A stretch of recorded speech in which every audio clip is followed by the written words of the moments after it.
Marcos capítulo 14, versículo 17.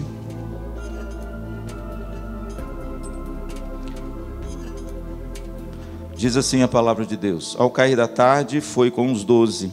Quando estavam à mesa e comiam, disse Jesus: Em verdade vos digo que um dentre vós, o que come comigo, me trairá. E eles começaram a entristecer-se e dizer-lhe, um após outro: Senhor, porventura sou eu? Respondeu-lhes: É um dos 12, o que mete comigo a mão no prato. Versículo 21, pois o Filho do Homem vai como está escrito a seu respeito. Mas ai daquele, por intermédio de quem o Filho do Homem está sendo traído, melhor lhe fora não haver nascido. E enquanto comiam, tomou Jesus um pão e, abençoando-o, partiu e lhes deu, dizendo: Tomai, isto é o meu corpo. A seguir, Jesus tomou um cálice, tendo dado graças, o deu aos discípulos, e todos beberam dele. Então lhes disse: Isso é o meu sangue, o sangue da nova aliança, derramado em favor de muitos. Em verdade vos digo que jamais beberei do fruto da videira, até aquele dia em que o hei de beber novo no reino de Deus. Tendo cantado um hino, saíram para o Monte das Oliveiras. Então lhes disse Jesus: Todos vós vos escandalizareis, porque está escrito: ferirei o pastor e as ovelhas ficarão dispersas. Mas depois da minha ressurreição, irei adiante de vós para a Galileia. Disse-lhe Pedro: Ainda que todos se escandalizem, eu jamais. Respondeu-lhe Jesus: Em verdade te digo que hoje, nesta noite, antes que 2 vezes cante o galo, tu me negarás 3 vezes. Mas ele insistia com mais veemência: Ainda que me seja necessário morrer contigo, de nenhum modo te negarei. E assim disseram todos. E um escritor chileno, ganhador de um Oscar, de um prêmio Nobel Oscar de literatura, Pablo Neruda, num de seus livros, ele deixou uma frase que é uma frase muito interessante. Ele diz o seguinte: ele diz que você é livre, falei hoje pela manhã, para fazer as suas escolhas, mas é prisioneiro das suas consequências. Você é livre para fazer as suas escolhas, mas você é prisioneiro das suas consequências. O interessante é que no final da caminhada de Pedro com Jesus, Pedro fez algumas escolhas ruins.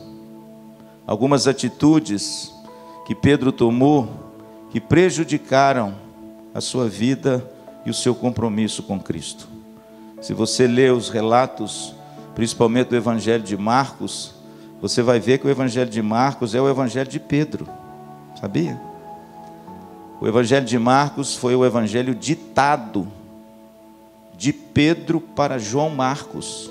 E ele então escreveu o Evangelho com as palavras de Pedro. É por isso que no Evangelho de Marcos você vê uma descrição de muitos atos, gestos e atitudes de Pedro, porque foi ele que instruiu o jovem João Marcos, companheiro de Paulo, na sua primeira viagem, a escrever aquilo que os estudiosos chamam de primeiro evangelho a ser escrito, que é o Evangelho de Marcos. E o interessante, irmãos, que se você der uma olhada no Evangelho de Marcos, você vai ver que a trajetória de Pedro, durante o tempo que ele ficou com Jesus, foi uma trajetória que culminou em lágrimas. Em lágrimas. Pastor, o que significa isso? Significa que nem tudo que começa bem, termina bem. Se você, por exemplo, vê o relato da traição, da negação de Pedro, que o evangelista João faz, você vai ver que lá no pátio de Caifás, quando Pedro nega Jesus, e essa profecia de Cristo se cumpre nessa mesma noite, porque está escrito aqui no verso 30, hoje, nesta noite, essa profecia de Jesus se cumpriu. O Evangelho de João diz que Pedro caiu em lágrimas amargamente. Lucas também fala isso. Em outras palavras, irmãos, Pedro, que teve momentos tão maravilhosos com Jesus, imagine só, ele andou sobre as águas. Imagine que experiência, irmãos, esse homem teve. Pedro foi o protagonista de uma liderança sem precedentes do colégio apostólico, mas parece que no final, nos últimos dias de Jesus, Pedro começa a tomar algumas atitudes que prejudicaram em muito a sua vida com Deus e o seu compromisso com Cristo. É por isso, querido, que a ceia, o relato da ceia, é o relato também, muitas vezes, das atitudes de Pedro, para nos alertar. Hoje, às vezes, nós tomamos atitudes erradas, e essas atitudes, às vezes, têm prejudicado a nossa vida com Deus, têm prejudicado o nosso compromisso com Cristo. Pastor, quais foram essas atitudes que Pedro tomou no final da caminhada com Jesus antes da ressurreição, que ele, ao invés de colher momentos maravilhosos, ele colheu duras e amargas lágrimas? É algo que eu e você precisamos refletir hoje, irmãos, porque hoje é o dia da ceia. E o contexto de tudo isso que Pedro empreendeu como atitude errada, foi tomada nesse contexto da ceia. Pastor, quais são essas atitudes que Pedro tomou que prejudicaram tanto e que deterioraram tanto o seu compromisso com Jesus, ao ponto dele terminar afastado do colégio apostólico, em lágrimas e distante de tudo e de todos? A primeira atitude, irmãos, de Pedro foi a sua autossuficiência orgulhosa. Veja, por favor, no versículo 28 e 29. Jesus tinha acabado de citar a profecia de Zacarias, no verso 27. Jesus citou o profeta Zacarias, dizendo o seguinte: ferirei o pastor, e as ovelhas ficarão dispersas. E Pedro, então, irmãos, como sempre, tomou a dianteira do colégio apostólico, dos 11. E Pedro, então, no versículo 29, ele diz assim: olha, ainda que todos se escandalizem, eu jamais. Veja, querido, que Pedro, ele se interpôs como sendo talvez uma pessoa superior a todos eles. Ele se comparou aos outros. Pastor, por que ele se comparou aos outros? Porque se você olhar bem o texto, ele começa dizendo assim: ainda que todos se escandalizem, eu jamais. Que atitude é essa, pastor? É uma atitude de você e eu nos acharmos melhor do que os outros. É uma atitude, irmãos, de autossuficiência orgulhosa. E o homem, quando começa a se achar melhor, você pode ter certeza que o seu compromisso com Cristo está sendo deteriorado. A sua vida com Deus está sendo deixada de lado. Por quê? Porque a Bíblia diz que Deus resiste ao soberbo. E eu vou te dizer uma coisa, irmãos: ter a resistência de Deus não deve ser uma coisa boa. Mas o texto diz que Deus concede graça a quem? Aos humildes. Por isso, meu querido, a primeira atitude de Pedro que prejudicou a vida dele com Deus é ele achar que era melhor do que os outros. Ainda que todos se escandalizem, eu jamais, porque olha, Jesus, eu sou o cara. Então, muito cuidado, meu querido.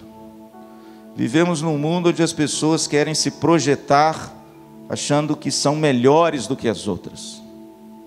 E isso tem afastado muita gente da simplicidade e da bondade de Cristo.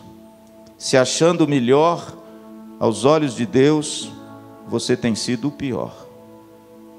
A igreja de Laodiceia, eu não me canso de fazer essa comparação, uma cidade rica, opulenta, uma cidade que tinha uma grande empresa de tinta, de coloração de roupas, uma cidade onde tinha fontes de águas termais, onde as pessoas afluíam para ela, para tomar banho nas águas sulfurosas, né? Igual Caxambu, São Lourenço, em Minas Gerais. Mas era uma cidade, irmãos, onde esse orgulho e soberba da cidade entrou dentro da igreja. E a igreja de Laodiceia dizia o seguinte: estou rico e abastado e não preciso de coisa alguma. Autossuficiência. Jesus, então, irmãos, ele diz para essa igreja que ela é pobre, cega e nua. Pedro, irmãos, no final da sua vida, da sua caminhada com Cristo, antes da ressurreição, Pedro foi tomado de um orgulho. Ele não precisava se comparar com ninguém. Jesus conhecia quem ele era e ele também. Portanto, meu querido, cuidado para você não se deixar levar pelas coisas desse mundo e achar que o valor de uma pessoa está depositado naquilo que ela representa ou naquilo que ela é. O nosso valor está em Cristo Jesus, amém? É em Cristo que nós somos dignos diante do Pai. A segunda atitude de Pedro, irmãos, que prejudicou a sua vida com Deus, está no verso 37. A Bíblia diz que Jesus, quando terminou a ceia, ele foi para o jardim do Getsêmani. Pastor Luciano esteve lá, da viagem que nós fizemos em Israel. E se Deus for servido, viu, Neuza? Se esse Covid deixar, nós vamos estar lá novamente, agora na caravana. Pastor Luciano esteve lá no jardim do Getsêmani, ou Getsemane, que significa a prensa do azeite. É o jardim onde Jesus foi prensado, né?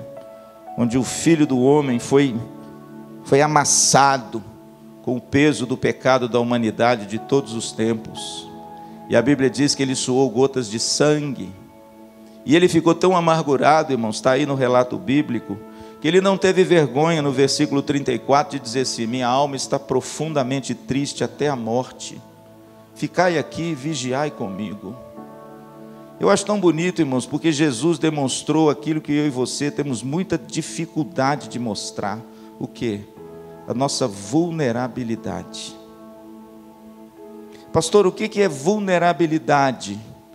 É você ter a consciência de que é fraco, de que não é autossuficiente, de que precisa dos outros, de que você não é um super-homem, embora às vezes a igreja, a sociedade exija que nós sejamos. Jesus, irmãos, ele demonstrou para os seus discípulos uma virtude que os grandes scholars de liderança dizem: dificilmente um líder tem a coragem de se mostrar vulnerável, porque parece que com isso ele deixa para os seus seguidores uma ideia de que ele é fraco.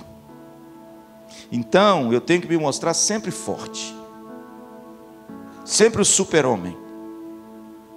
Eu tenho que ser aquele cara vencedor que sempre tem uma estratégia, uma saída para tudo. Mas quando eu olho, irmãos, para Jesus, o homem perfeito, ele não teve vergonha de chegar perto dos seus discípulos e dizer assim: olha, eu estou meio deprimido, hein? Minha alma está profundamente triste até a morte. Ficai aqui, meus amigos, e vigiai comigo. Ou seja, sabe o que Jesus fez, irmãos? Aquilo que nós da igreja dificilmente fazemos, por causa do individualismo e dessa vida tão compartimentalizada, onde a gente não consegue viver em comunhão. Compartilhar as lutas. Temos muita dificuldade de pedir ajuda. A gente prefere sofrer sozinho do que pedir ajuda. Por quê, pastor? Não sei. Talvez medo. Talvez receio da pessoa achar que você é fraco. Talvez desconfiança, porque você não tem ninguém para compartilhar e acha que não tem um ouvido generoso para te ouvir. Mas a realidade, querida, é que Jesus, sendo Deus perfeito e o homem perfeito, pediu ajuda. Deixa eu dizer uma coisa, meu amado, não é pecado pedir ajuda não, viu? Pelo contrário, é a marca maior da humanidade. É você pedir ajuda. Então, olha, peça ajuda. Tem muita gente sofrendo por aí, irmãos. Tem muita gente carecendo de um bom ouvido. Tem muita gente carecendo de um coração disposto a ouvir, a aconselhar, a orar.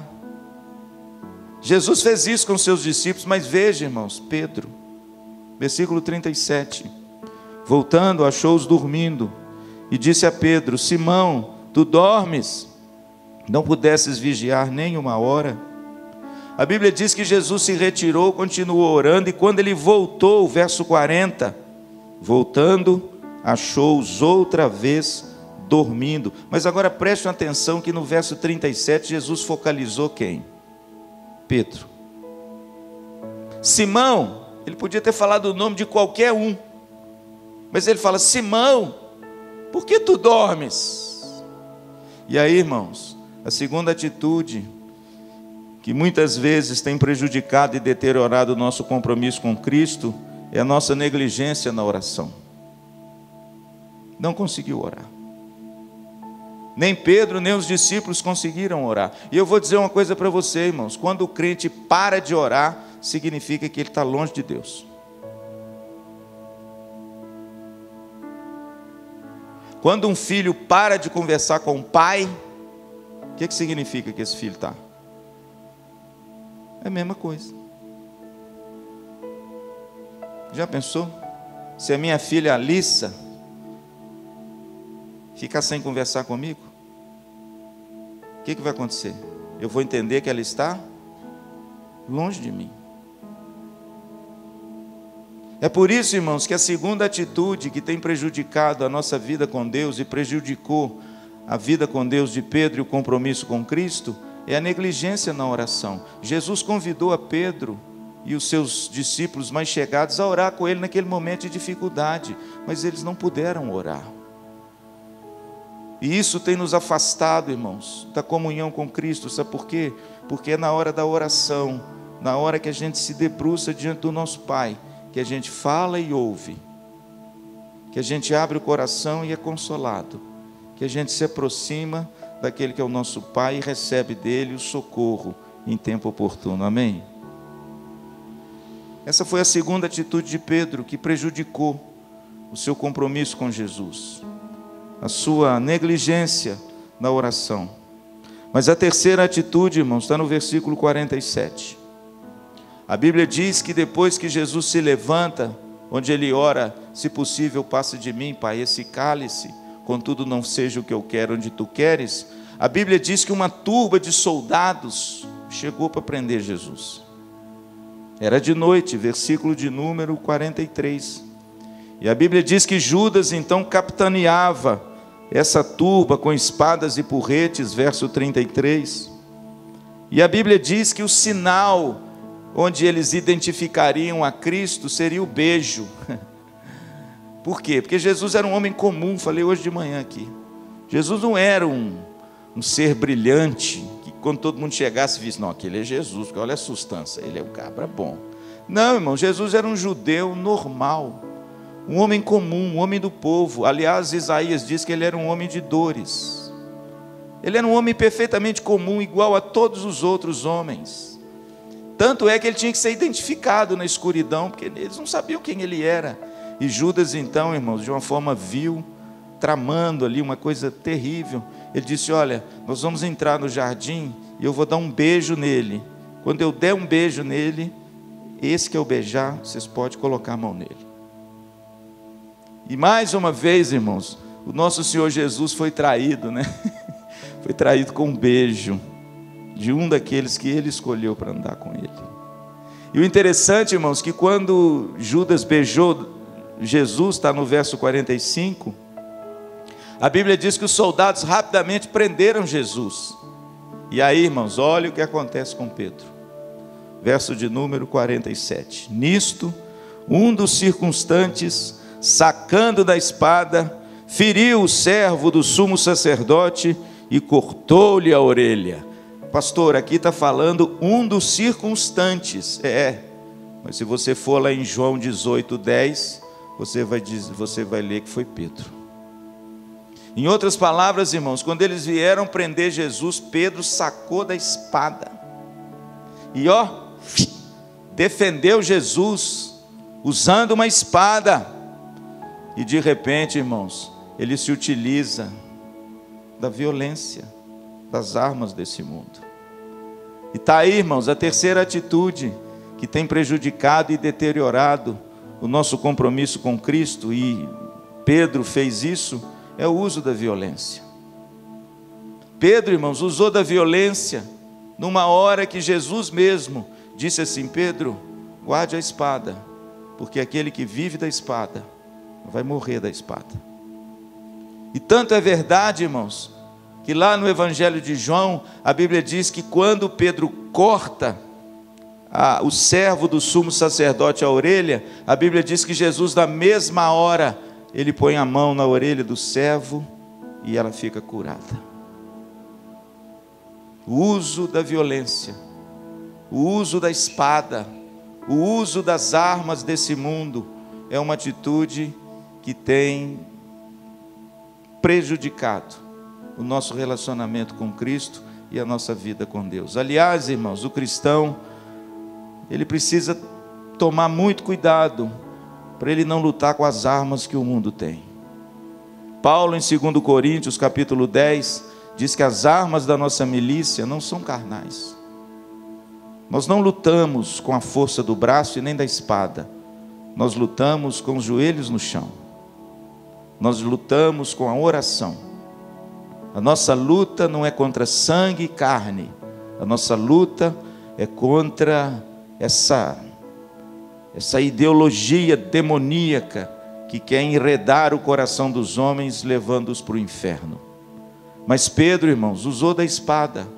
E isso foi uma das atitudes que o afastaram também da comunhão com Deus e do compromisso com Cristo. Você pode ver na história que os grandes homens que fizeram uma grande revolução nos seus países e história, eles fizeram essa revolução através da não violência. Você conhece a história de Mahatma Gandhi, na Índia? Eu não sei se você sabia, mas Gandhi era um advogado, um homem douto, apesar daquela aparência toda hindu, né? Ele era um indiano, ele não era um cristão, ele era um hindu, ele tinha toda aquela roupagem indiana, e todos aqueles rituais indianos, mas não sei se você sabe, antes dele retornar para a Índia, para ser o grande libertador da Índia das mãos do Império da Inglaterra, ele estudou na própria Inglaterra. Ele se formou em Direito. E ele ficou amigo de um grande missionário inglês da época, que pregou o Evangelho para Gandhi e principalmente explicou para ele o Sermão do Monte. E ele amou o Sermão do Monte. Ele amou a pessoa de Cristo. Quase que aquele homem se converte. Quase que aquele homem se torna um cristão antes dele voltar para a Índia. Mas quando ele volta para a Índia, irmãos, ele trouxe uma coisa, meu profeta, no coração dele. Qual é? O princípio da não violência. Ele aprendeu, irmãos, no Evangelho, que nós não podemos pagar o mal com o mal. Que a semelhança de Jesus, nós temos que pagar o mal com o bem. Por quê? Porque ele entendeu que a força do mal era quebrada com o bem. E ele fez isso na Índia. Foi espancado, foi humilhado, foi torturado, foi preso várias vezes, e nenhuma das vezes ele revidou. Por quê, pastor? Porque ele acreditava que o bem vence o mal. Amém? Cuidado, querido, com as armas que você está utilizando para ganhar a batalha da sua vida, viu? Cuidado com a espada que você muitas vezes está usando para conquistar as coisas.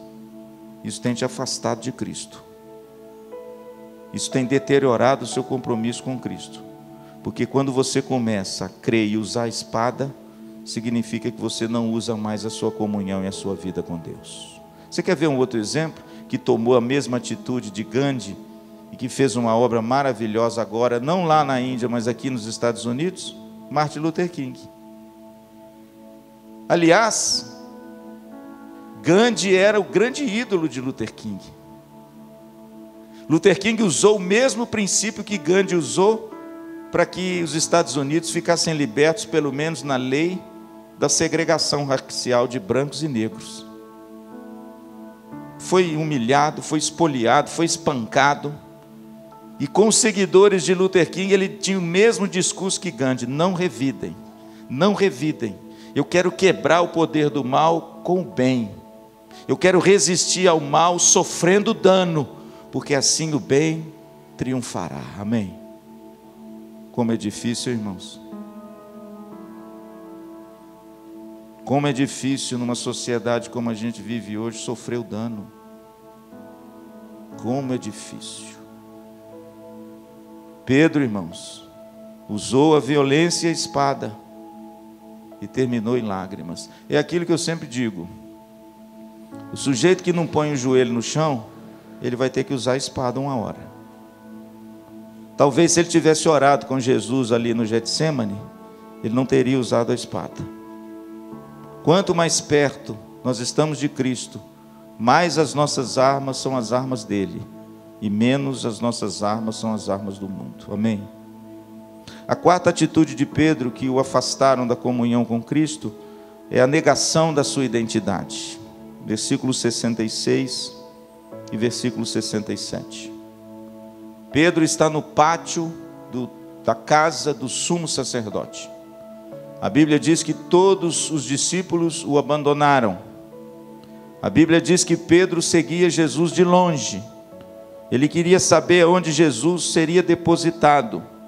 E no verso 66, eu estou terminando, diz assim: estando Pedro embaixo no pátio, veio uma das criadas do sumo sacerdote, e vendo a Pedro que se aquentava, fixou-o e disse: tu também estava com ele, o Nazareno. Mas ele o negou, dizendo: não conheço, nem compreendo o que dizes. E saiu para o alpendre, e o galo cantou. E a criada, vendo, tornou a dizer aos circunstantes: este é um deles. Mas ele outra vez o negou. E pouco depois, os que ali estavam disseram a Pedro: verdadeiramente é um deles, porque também tu és galileu. Versículo 71, ele porém começou a praguejar e a jurar: não conheço esse homem de quem falas. E logo cantou o galo pela segunda vez. Então Pedro se lembrou da palavra que Jesus lhe dissera: antes que 2 vezes cante o galo, tu me negarás 3 vezes. E caindo em si, desatou a chorar. A terceira atitude de Pedro, irmãos, que prejudicou o seu compromisso com Cristo e o afastou de uma vida com Cristo, é a negação da sua própria identidade. Pedro negou quem ele era. Pedro negou que ele agora era um novo homem, que ele conhecia sim Jesus, que ele tinha andado com Jesus. E o interessante é que ele foi denunciado pela forma dele falar. É sempre assim, né? A gente anda com uma pessoa, a gente pega os trejeitos dela, né? Você que é casado há muitos anos com a sua patroa, com o seu marido, a gente pega os trejeitos um do outro, não é assim? As expressões, o jeito de corpo. É tão lindo que a gente vê um, parece que está vendo o outro, né? A convivência faz com que a gente se pareça tanto. E Pedro conviveu, irmãos, de forma dramática, íntima, durante 3 anos e meio, segundo o Evangelho de João, com Jesus. Acordava com ele, dormia com ele, andava com ele, vivia com ele 3 anos e meio, pegou todo o trejeito, todo o jeito de falar desse homem maravilhoso, dessa pessoa única e singular. E agora ali ele foi denunciado pelo jeito dele falar, de olha, tu também fala como ele, você estava andando com ele. Só que para a tragédia, irmãos, Pedro negou, não teve coragem. Pedro foi covarde. Ele não teve coragem de afirmar a sua identidade. Sou mesmo, andei mesmo, me pareço com ele mesmo, não tem jeito de não se parecer com ele. Eu fiquei 3 anos andando com esse homem. Mas o texto diz, irmãos, que Pedro chegou a jurar. Que coisa triste. E a praguejar. O interessante é que o contraste do texto é muito belo, porque nos versículos anteriores, confira comigo, Jesus está diante do sinédrio reunido na calada da noite. Eles reuniram o sinédrio para fazer um interrogatório e condenar Jesus, burlando a própria lei de Moisés, que proibia o sinédrio de fazer isso. Mas eles fizeram na calada da noite porque queriam, irmãos, acabar com a raça de Jesus. E de repente interrogaram Jesus. Agora preste atenção, o contraste deliberado do evangelista. Versículo 61. Ele, porém, guardou silêncio e nada respondeu. Isso é Jesus. Tornou a interrogá-lo o sumo sacerdote e lhe disse: és tu o Cristo, o Filho bendito de Deus? Agora preste atenção na resposta de Jesus. Jesus respondeu: eu sou. Irmãos, quando ele respondeu isso, os judeus arrepiaram. Por quê? Porque você sabe que eu sou é o quê? É o nome para o próprio Deus. Jesus, irmãos, ele responde um negócio que eu vou te falar, é bomba atômica. Ele fala assim: eu sou. E vai ainda mais longe. E vereis o Filho do Homem assentado à direita do Todo-Poderoso e vindo com as nuvens do céu. Sabe o que significa isso, irmãos? Quando Jesus se postou diante daquele sinédrio, homens poderosos da nação, ele deu bom testemunho. Ele disse quem ele era. Ele se identificou claramente, corajosamente, quem ele era. Mas Pedro, num pátio de uma casa com serviçais, negou. Enquanto Jesus, na casa do sumo sacerdote, afirma sua identidade, Pedro, como seguidor de Jesus, o nega. Portanto, querido, essa é uma atitude de Pedro, que infelizmente prejudicou o seu compromisso com Cristo, prejudicou a sua vida com Deus, prejudicou e deteriorou, irmãos, essa beleza que ele tinha com Jesus. E em último lugar, a última atitude não está no Evangelho de Marcos. A última atitude está no Evangelho de João. Por quê? Porque a partir desse momento aqui, no versículo de número 72, quando o texto diz que ele, caindo em si, desatou a chorar, Pedro sai de cena da narrativa. Você não ouve mais falar em Pedro.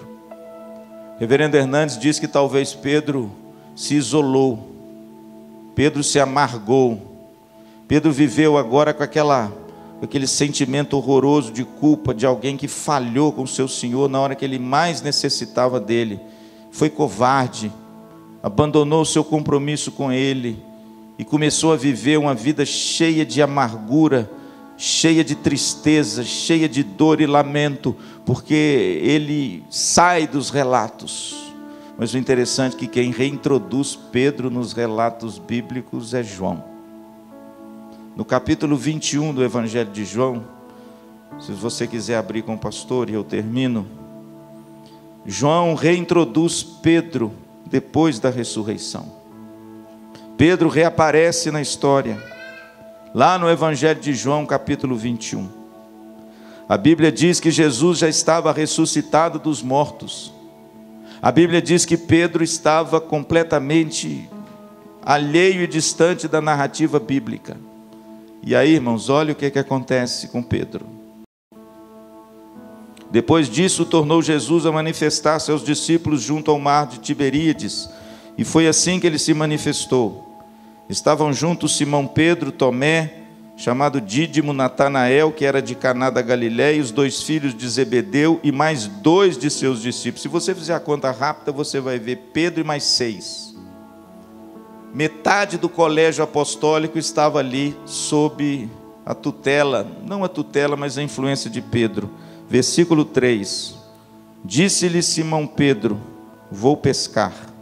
Disseram-lhe os outros: também nós vamos contigo. 5 atitudes, irmãos, que infelizmente prejudicaram sua vida com Deus, que Pedro tomou no final da sua vida. 5 atitudes que deterioraram seu compromisso com Cristo. O primeiro deles, ele demonstrou um orgulho que ele não precisava fazer. Ele se comparou com as pessoas se achando melhor do que elas. A segunda atitude foi a sua negligência na oração. A gente às vezes coloca toda a nossa confiança nos nossos métodos, mas a gente se esquece de que quem é o Senhor da igreja, dirige a igreja ao Senhor. E antes de qualquer coisa a gente precisa orar, para buscar a orientação de Deus. Mas Pedro não conseguia mais orar. A terceira atitude, irmãos, que deteriorou seu compromisso com Cristo é o uso da violência. Ao invés dele usar a arma da oração, ele usou a espada. Ao invés dele usar as armas que Jesus usou, que era do amor, a Bíblia diz que ele usou a violência, a força do seu braço. Em quarta atitude, Pedro negou a sua identidade. Veja que há um escalonamento, né? Uma coisa leva a outra. Quando ele usa as armas que não são as nossas armas, a Bíblia diz que Pedro, quando interpelado por pessoas tão simples, ele não teve a coragem de afirmar quem ele era. Hoje tem muita gente com medo de falar que é cristão. Hoje tem muita gente, irmãos, por causa dessa ideologia funesta e nefasta, que tem engraçado no mundo inteiro contra o Evangelho e contra as coisas de Deus. Tem muita gente, irmãos, que está amordaçado. Negam quem são. Esquecem da sua identidade. Nós somos de Cristo, amém? Pedro negou. Pedro teve medo, foi covarde. E enquanto Jesus, diante do Sinédrio, um órgão tão importante, afirmou quem ele era, Pedro, diante de serviçais, negou. Atitudes, irmãos, que deterioram o nosso compromisso com Deus. A nossa identidade está em Cristo Jesus, sabia disso? Você é reconhecido em Cristo Jesus. Ele precisa ser aquela marca, aquela placa que identifica a mim e a você. A Bíblia diz, irmãos, que por fim, a quinta e última atitude, que deliberadamente prejudicou o compromisso de Cristo, de Pedro com Cristo, ele retornou à velha vida. É assim, irmãos, quando o nosso compromisso com Jesus é deteriorado, é depauperado, é corrompido, é prejudicado, nós terminamos retornando à velha vida.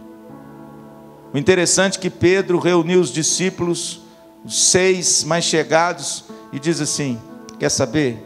Vou pescar. É isso que eu sei fazer. Vamos voltar para a empresa antiga?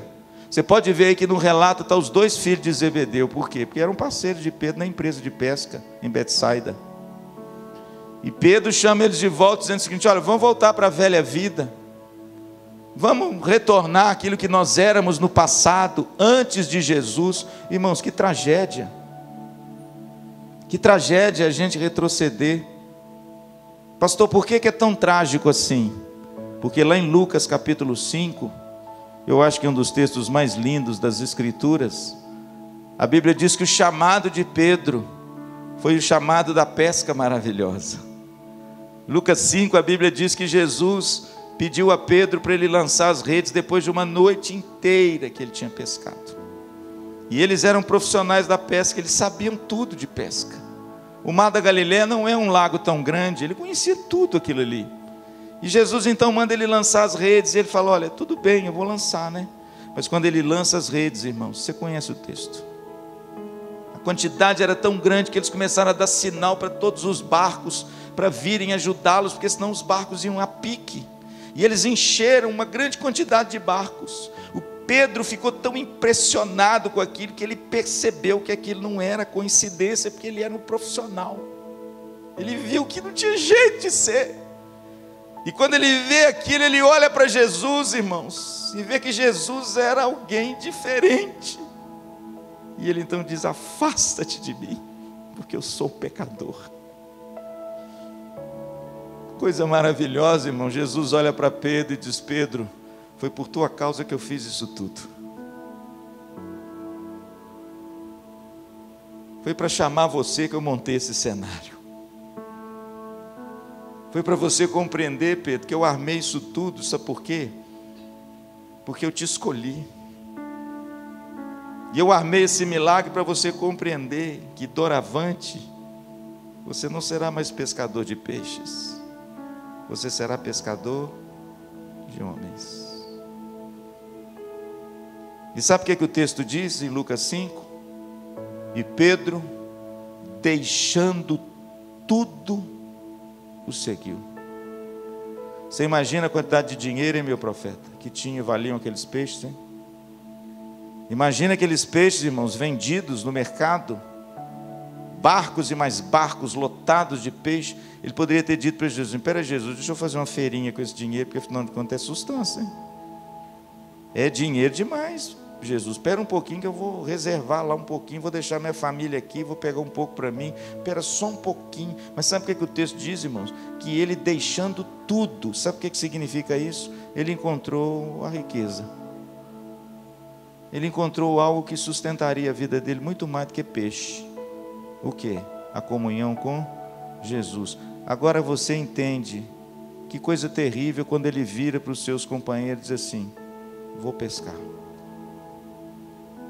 vou voltar, vou retornar à minha velha vida. E aí, irmãos, termina Pedro pescando de novo. Agora, pastor, qual que é a boa notícia? A boa notícia, irmãos, é que com Jesus é sempre boa notícia. Sabe por quê? Porque mesmo que você e Pedro tenha tomado tantas atitudes erradas e tem levado você para longe de Deus e para longe do compromisso com Cristo, se você é do Senhor, Ele vai te chamar de volta, amém? Você não vai permanecer lá. E foi exatamente isso que aconteceu. Pedro, irmãos, tomou 5 atitudes que o afastaram da comunhão com Cristo. Mas deixa eu te dizer uma coisa: Pedro era o eleito do Senhor. Jesus tinha escolhido Pedro, e aquele que Jesus escolhe, Jesus persevera nele até o fim, amém? Está aí, irmãos, João 21, para dizer aquilo que eu estou terminando para dizer. Jesus, do jeito que montou, olha que coisa linda, irmãos, do jeito que Jesus montou o quadro, lá no início do Evangelho, quando ele chamou Pedro a ser pescador de homens, ele montou um quadro todo para que Pedro seguisse a Cristo. Ele novamente monta o quadro igualzinho, 3 anos e meio depois, tudo igual. Pedro pesca a noite inteira, não pega nada. Jesus fala a mesma palavra para Pedro, ele lança as redes vêm cheias do mesmo jeito, tudo do mesmo jeito. Por quê, pastor? Porque Jesus não desiste de você. Jesus vai fazer você lembrar o dia que Ele te chamou. Jesus vai reeditar todo o cenário quando Ele chamou você para segui-lo. E Ele vai fazer tudo para ter você de volta. Jesus montou todo o cenário. O cenário estava pronto para quê? Para curar Pedro, para trazer Pedro de volta, para que Pedro retornasse à vida com Jesus e principalmente ao compromisso com Ele. E tudo aquilo que Pedro tinha feito, Jesus reverte, trazendo tudo à memória de volta, aquele glorioso dia que Ele tinha chamado Pedro a ser pescador de homens. Portanto, meu amado, deixa eu dizer uma coisa para você, e é uma notícia muito boa. Talvez você tenha tomado decisões equivocadas e escolhas erradas. Talvez você tenha tido algumas atitudes que têm te afastado de Cristo, afastado de ter uma vida com Deus. Talvez você tenha errado, tenha negado Jesus. Às vezes você está se utilizando demais das estratégias desse mundo e tem se esquecido de orar, tem se esquecido de participar da comunhão da igreja, tem achado que a vida é isso mesmo e de repente tem sido levado pela correnteza desse mundo. Talvez você tenha sido orgulhoso, talvez você se ache melhor do que os outros. Talvez, querido, quem sabe, você está até desanimado e voltou às velhas práticas que talvez há algum tempo você já tenha abandonado. Mas deixa eu te dizer uma coisa, hoje é noite de ceia, Jesus te chama de volta. Jesus restaura a sua comunhão com Deus. Jesus é aquele que monta todo o cenário para que você compreenda de que Ele é um Deus maravilhoso e que se Ele te chamou, Ele não vai desistir de você. Foi isso que aconteceu com Pedro, foi isso que aconteceu com muitos e é isso que acontece até hoje. Deixa eu voltar à frase do Pablo Neruda, para você não esquecer. Pablo Neruda disse o seguinte: você é livre para fazer as suas escolhas, mas é prisioneiro das suas consequências. Mas deixa eu introduzir uma frase agora de Jesus. Você é livre para fazer as suas escolhas, e independente das suas circunstâncias, Jesus é capaz de restaurar a sua vida e restaurar a sua comunhão com Ele. Não importa qual caminho que você tomou, se você é dele, se você foi chamado por Ele, se você realmente o conhece, se um dia Jesus alcançou você, Ele te chama de volta, Ele restaura a sua comunhão, Ele quer que você se assente de novo em volta da mesa com Ele, amém? Mesmo que essa mesa seja uma igreja em Maringá, ou seja, as areias da praia do mar da Galileia, mas lá tem pão, lá tem peixe, lá Ele parte, lá Ele dá aos seus discípulos, e lá Ele restaura a comunhão de Pedro com Ele, e com você também, amém?